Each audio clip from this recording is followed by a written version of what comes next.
Bonjour mes amours, j'espère que vous allez bien. Bienvenue dans cette nouvelle vidéo. Il est actuellement 16h passées, détrompez-vous par la lumière. J'essaye de me motiver à sortir de ce lit. Ce matin, je me suis rendu compte que je commençais à avoir mes symptômes habituels de début de déprime. Pas de dépression, de déprime. Et là, je viens de me dire que non, c'est pas possible. Je ne peux tout simplement pas accepter d'aller mal. Je vais essayer de me motiver pour me préparer et on va aller prendre l'air un peu, on va aller se balader dans Paris. Donc c'est parti pour passer la journée à essayer de ne pas être malheureuse.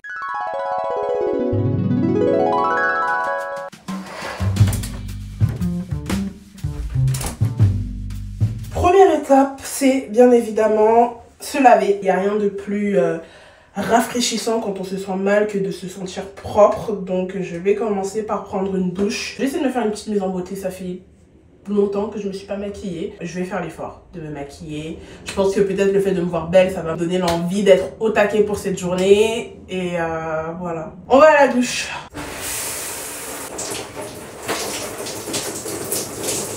Les gars, comment vous dire que j'ai extrêmement le seum? Ça fait littéralement 30 minutes que je parle dans le vide.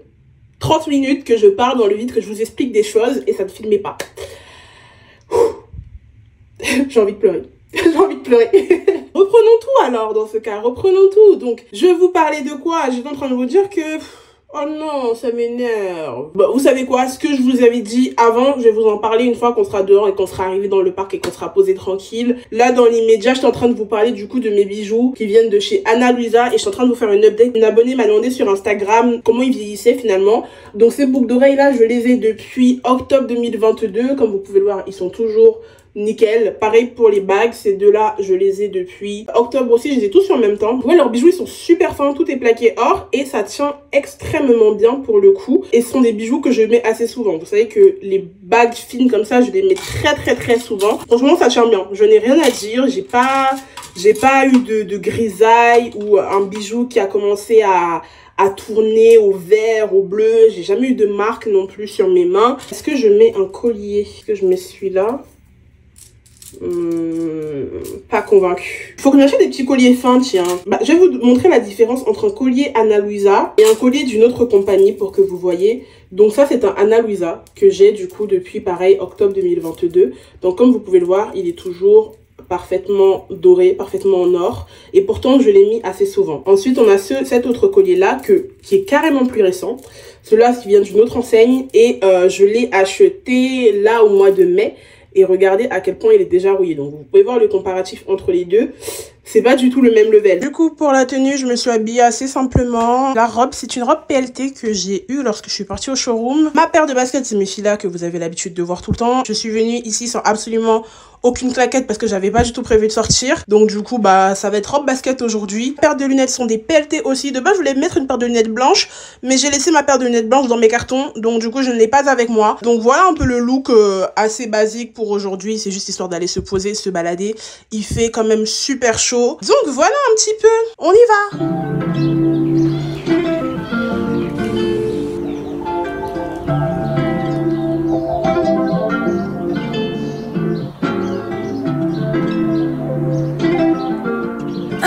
Ok les gars, franchement j'ai trouvé un super emplacement. Je sais pas si vous allez bien m'entendre parce qu'il y a quand même pas mal de vent aujourd'hui. Je me suis arrêtée en cours de route pour me prendre une petite canette et des glaces. Des glaces que bien sûr j'ai déjà commencé à manger. Oh non, oh non.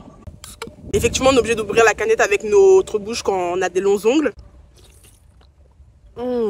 C'est bon, nous pouvons commencer. Ce dont je suis en train de vous parler tout à l'heure, avant que ma caméra ne coupe et me lâche, je suis en train de vous parler un peu de mon état d'esprit, pourquoi je me sentais pas bien, pourquoi je sentais que j'allais commencer à avoir un début de déprime, etc. Et déjà, je tiens à dire juste le fait d'être sortie, purée, comment ça fait du bien. Comment je me sens clairement mieux qu'il y a quelques heures quand j'étais encore dans mon lit et que j'étais là, je ruminais, je culpabilisais. Là, je me sens tellement plus vivante, je me sens tellement mieux. Faut savoir que moi je connais extrêmement bien mon corps. Ça c'est une chance inouïe que j'ai. Je pense que c'est pas tout le monde qui a cette chance là, mais je maîtrise tellement mon corps que le moindre changement d'habitude, la moindre odeur, la moindre courbature, je sais exactement ce qui est en train d'arriver. Je pense qu'à peu près tout le monde a ces sortes de super pouvoirs. Oh, il y a une petite coccinelle sur moi. J'arrive à repérer très facilement le moindre changement sur mon corps. Lundi ça allait bien, mardi ça commençait un peu à se dégrader, c'est-à-dire que ma façon de m'alimenter a totalement changé. Il faut savoir que je suis pas atteinte de TCA, ou du moins je ne pense pas, j'ai pas été diagnostiquée, mais je pense n'avoir jamais eu de problème particulier avec la nourriture. Mais je sais que quand je commence à aller vers un bad mood, une déprime, je commence à manger totalement différemment. C'est-à-dire que je mange tout le temps, je mange tout, même quand je n'ai pas faim. Et c'est ce qui commence à arriver, c'est-à-dire que je pouvais être là, j'ai pas faim juste parce que je m'ennuie ou que je me sens seule, je vais manger, je n'arrive pas à dormir, je vais manger. Tu me poses de la nourriture devant moi, même si j'ai pas faim parce que je viens de manger, je vais encore manger. Quand j'ai vu que ça commençait à aller dans ce terrain-là, je me suis dit, oulala, il y a un truc bizarre. Mais ce qui m'a réellement alertée, c'est mon sommeil. De base, je dors extrêmement bien. Je dors généralement aux alentours de 23h minuit. J'ai plus de problème d'insomnie depuis un sacré bon moment.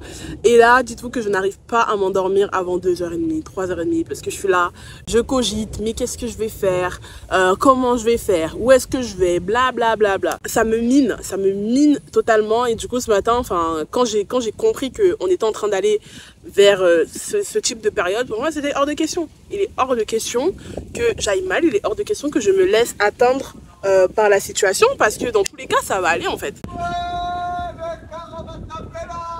Oula, je dois me mettre au taquet en fait. J'ai 20 ans, j'ai la pêche, j'ai l'énergie et je dois pas perdre ma bonne énergie, ma bonne vibe et toute mon aura que je dégage pour si peu entre guillemets. De base, j'avais rien à vous raconter de particulier dans cette vidéo. Je me suis juste motivée à filmer parce que je sais que quand je filme, ça me motive à faire des choses. Et là, je me dis que c'est peut-être le bon moment et la bonne vidéo pour vous donner tous mes conseils pour lâcher prise, pour vous détendre, pour apprendre à accepter et à appréhender la vie de façon différente. Alors, le premier conseil que je pourrais vous donner, je vous l'ai déjà dit dans mon chat du mois, mais il n'y a pas de problème à se répéter, donc je vous le répète, c'est arrêter de vous prendre la tête à vouloir contrôler ce que les gens pensent de vous, ce que les gens font pour vous ou ne font pas pour vous. Arrêtez tout simplement de vouloir contrôler l'esprit des autres et de vouloir sauver tout le monde. Moi, je suis quelqu'un qui est le syndrome du sauveur. C'est-à-dire que j'ai cette volonté inexplicable à vouloir sauver la terre entière, quitte à me laisser de côté. Je suis toujours dans la pensée que je suis la seule capable de sauver les autres. Je suis la seule capable de porter le poids de problèmes des autres. Je suis la seule qui puisse supporter les plus horribles douleurs. Enfin bref, le syndrome du sauveur quoi. Et pendant très longtemps ça m'a miné et jusqu'à très récemment où j'ai appris à me défaire un petit peu des autres, appris à me défaire de leurs problèmes et appris à me défaire un peu de ce qu'ils pensaient de moi, de ce qu'ils avaient envie de faire pour moi ou non. Parce qu'en fait quand on a ce syndrome là, on est tellement prêt à tout pour les autres et le fait de voir que les autres ne sont même pas prêts à faire le quart, ne serait-ce que même le centième de ce que nous on fait pour eux, c'est hyper blessant et c'est hyper dur à accepter et à comprendre. La première étape pour moi, je pense, c'est faire un travail sur soi. Faire un travail sur soi pour se dire que, ok, j'aime cette personne, mais je ne peux pas contrôler ce qu'elle pense de moi. Je ne peux pas contrôler sa personnalité, je ne peux pas contrôler le fait qu'elle n'ait pas envie que je l'aide. Vous voyez ce genre de choses? Parce que combien de fois je me suis retrouvée dans des relations, que ce soit amoureuses ou amicales, où j'étais avec des personnes qui étaient toxiques déjà pour elles-mêmes, qui avaient du mal à s'en sortir et qui n'avaient pas forcément de volonté non plus de s'en sortir. Et moi, j'étais toujours là en train de me démener, chercher des solutions pour elles, être là, m'impliquer à fond, appeler même de l'aide pour elles, etc. Et ces personnes-là ne m'ont jamais remercié parce que, un, ils ne m'avaient rien demandé. Et deux, ils n'avaient pas envie que je les aide, en fait.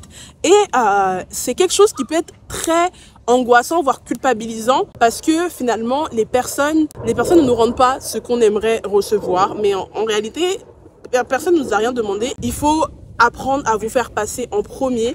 Il faut apprendre à vous fixer aussi des limites au niveau de votre implication dans la vie des autres. Et surtout, il faut toujours vous dire, si demain je meurs, est-ce que cette personne va mourir en même temps que moi parce que je suis morte? La réponse généralement c'est non, parce que à part votre enfant qui est nouveau-né, votre mort ne va pas forcément impacter ou mener à la mort d'autres personnes que vous aurez aidées, parce que tout simplement une fois que vous êtes mort, la vie va continuer, les gens vont continuer d'avoir leurs problèmes, les gens vont continuer de chercher leurs solutions et vous serez morte parce que vous aurez envie d'aider tout le monde et de sauver tout le monde et vous serez délaissé. Là je vous parle vraiment cru, mais c'est un petit peu ça qu'il faut se dire. On peut avoir envie de faire tout le bien sur terre, mais on ne peut pas sauver les autres si nous-mêmes on n'est pas sauvés.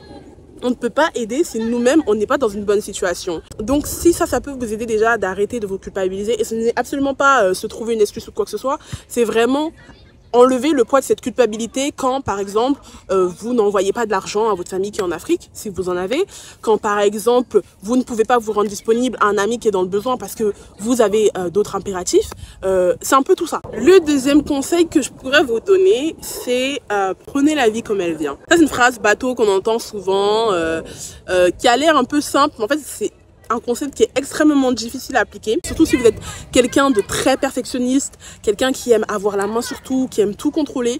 C'est extrêmement compliqué d'arriver à accepter le fait que la vie ne va pas venir forcément comme vous l'aviez prévu et tout ne va pas forcément se passer comme vous l'aviez imaginé dans votre esprit. Le fait de prendre la vie comme elle vient, ça vous permet de rebondir très rapidement. C'est pour ça qu'on me dit toujours, Lydie, mais comment tu fais pour rebondir à chaque fois qu'il t'arrive un truc? C'est parce que je prends la vie comme elle vient en fait. Je me prends pas la tête, je commence pas à culpabiliser. Genre si un événement qui n'était pas prévu ou un mauvais événement arrive, je vais pas commencer à culpabiliser ou à m'énerver ou à ressasser le passé, à essayer de refaire le monde avec des si comme on dit. Je vais plutôt commencer directement à chercher des solutions pour avancer. Donc pour moi le but vraiment c'est avancer coûte que coûte. Prendre la vie comme elle vient, ça veut pas dire être laxiste et ne plus rien prévoir et ne plus préparer son avenir ou quoi. Non, pas du tout.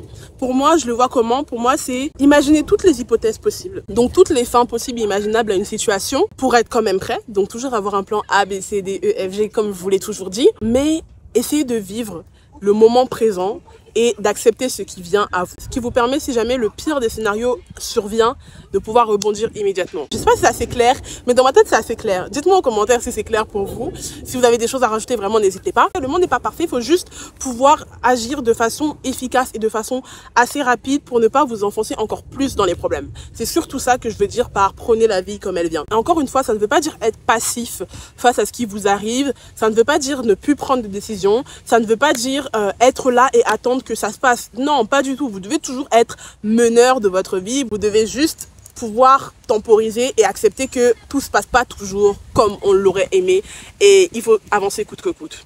Alors le troisième conseil que je vais vous donner, et c'est un conseil qui m'a été redonné par ma learning coach de l'école qui est également thérapeute, c'est vivez. Ce qui me tue, c'est que ce sont des conseils tellement bateaux, ce sont des phrases tellement bateaux qu'on entend tout le temps, mais je pense que c'est peut-être important que je vous le répète parce que peut-être si ça vient de moi, vous allez plus comprendre que si ça vient de quelqu'un d'autre. Vous devez vous entourer en permanence de choses positives, de personnes positives, d'ondes positives pour ne pas perdre votre aura et votre soleil. Personnellement, quand j'ai parlé à ma learning coach / thérapeute de ce qui m'est arrivé, de toute ma situation, elle a même pas eu besoin de m'écouter jusqu'à la fin. Elle m'a juste dit, dès que vous avez décroché l'appel, j'ai vu que votre lumière était éteinte. Et là, la seule chose que je peux vous dire, Lydie, c'est faites des choses qui vous plaisent. Chantez si vous aimez chanter, dansez si vous aimez danser, faites l'amour. Elle m'a dit texto, hein. Elle m'a dit vraiment, faites l'amour si vous avez un copain. Et c'est vrai, baisons putain. Non, sérieusement, parce que généralement, quand on est dans des bad moods, on a tendance à s'enfermer dans ce cycle de je vais mal, donc je me lamente, donc je reste couché, donc je mange, donc je regarde des séries. Et c'est vrai que ça fait du bien pendant un temps. Moi, je me permets toujours, hein, quand je vais mal, je me permets toujours 1 à 2 jours où je ne fais rien, où je me permets de me lamenter comme je veux. Mais il faut qu'à un moment donné, je me relève. Et ça commence par faire des petites choses qui nous font plaisir. Là, par exemple, mon petit truc, c'est souvent, j'aime bien me poser juste dans des parcs comme ça et ne rien faire. Donc, ça va être des petites choses comme ça, des petits plaisirs. Mais l'essentiel, c'est vraiment de se ressaisir à un moment donné et de commencer un petit peu à se remercier. Si vous devez vous éloigner d'une personne parce qu'elle est toxique et vous savez qu'elle ne vous apporte rien, mais éloignez-vous. Éloignez-vous, la personne va avoir mal, mais vous aussi vous avez mal en fait. Après, je tiens également à rajouter, là ce sont des conseils que je vous donne en tant que jeune fille de 20 ans qui n'a pas de charge. Je sais que quand il y a des enfants en jeu, c'est beaucoup plus compliqué. Il y a certaines décisions qu'on prend un peu plus difficilement, que ce soit financièrement ou surtout pour faire des changements drastiques dans vos vies. Mais essayez toujours de vous faire passer en priorité. Et je dis ça pourquoi? Parce que je suis bien placée pour avoir vu et comprendre que si une maman n'est pas bien dans sa peau, tôt ou tard, ses enfants vont en pâtir. Pour avoir grandi avec plusieurs figures parentales différentes et qui avaient toutes des traumas non réglés, des problèmes non réglés, j'ai toujours été l'enfant qui en pâtissait, qui souffrait parce qu'on m'écoutait pas, qui se faisait insulter de sorcière, de têtue, de machin, alors que j'avais juste besoin d'attention normale d'une enfant. Donc, pour exprimer mon besoin d'attention, je le faisais au travers de conneries. Dites-vous toujours que ce n'est pas grave, entre guillemets, si vous décidez de prendre un instant pour vous. Parce que ce que vous faites pour vous, au final, ça va être bénéfique pour tout votre entourage, en fait. Si vous êtes mal, vous ne pourrez pas faire du bien. Quelqu'un qui est mal dans sa peau ne peut pas faire du bien. Je sais pas si vous vous rendez compte. Je sais que moi, quand je suis frustrée, quand je suis en colère, au lieu d'aller rejeter ma colère sur les autres, ce que je fais, c'est que je prends ma caméra comme je suis en train de faire là, je débite. Je débite pendant X temps, je sors tout ce que j'ai à dire et après je supprime la vidéo. Mais au moins j'ai parlé. Il y en a pour qui ça va être l'écriture, il y en a pour qui ça va être la musique, il y en a pour qui ça va être pleurer. Trouvez votre moyen d'expression non violente. Donc voilà, je pense que les gars, je vous ai tout dit. Je pense pas avoir de conseils supplémentaires à vous donner. C'est ce que je peux vous dire du haut de mon petit âge. N'hésitez pas, je sais qu'il y a des abonnés plus âgés que moi, qui ont plus de vécu, qui pourront vous en dire un petit peu plus. Et si vous avez des conseils, vraiment, n'hésitez pas à me les dire en commentaire. Ça fait toujours avec plaisir que je lis vos commentaires. Et bon, cette vidéo n'était pas prévue, cette vidéo n'était pas vraiment préparée, mais j'espère qu'elle vous aura quand même plu, que j'aurais pu vous donner des perspectives de réflexion.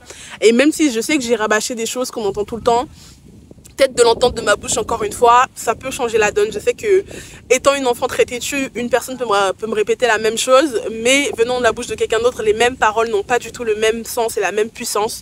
Donc j'espère que j'aurais pu être utile. J'espère que cette vidéo vous aura plu. J'espère qu'il n'y avait pas trop de vent et de pollution sonore. On se dit à demain pour une nouvelle vidéo. Bisous mes amours. Mouah.